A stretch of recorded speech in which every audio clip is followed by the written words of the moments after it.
চুয়াডাঙ্গার জীবননগর উপজেলার বকুন্ডিয়া বেলে মাঠে ৪০ দিনের কর্মসৃজন প্রকল্পের আওতায় মাটির রাস্তা তৈরির কাজ শুরু হয় গত মে থেকে, যা এখনো চলছে। রাস্তা তৈরির এই কাজ করছেন ২৬ জন শ্রমিক, যাদের দৈনিক হাজিরা ৪০০ টাকা। কিন্তু শ্রমিকদের অভিযোগ, কাজ করেও মজুরির টাকা পাচ্ছেন না অনেকে। এছাড়াও প্রকল্প থেকে কারণ ছাড়াই শ্রমিকদের বাদ দেয় প্রকল্প কর্মকর্তা।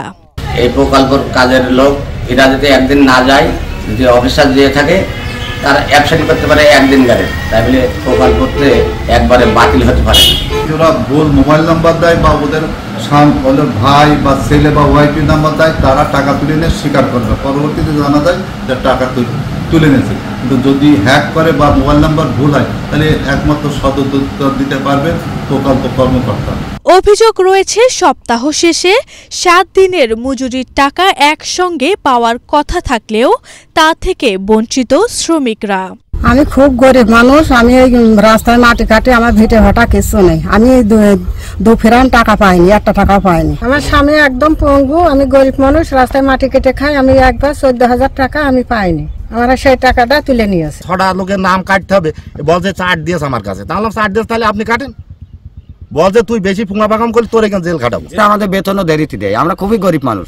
যদিও এসব অনিয়মের বিষয়ে খোঁজ নিয়ে প্রয়োজনীয় ব্যবস্থা নেওয়ার আশ্বাস উপজেলা নির্বাহী কর্মকর্তার।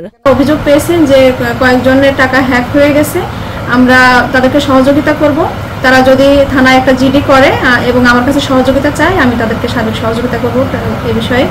এবং যদি কারো অ্যাকাউন্টে টাকা প্রবেশ না করে থাকে, তাহলে সে আবশ্যিকভাবে টাকাটা পাবে, এই টাকাটা কখনো মিস যাবে না, এ বিষয়ে আমরা নিশ্চয়তা দিতে পারি।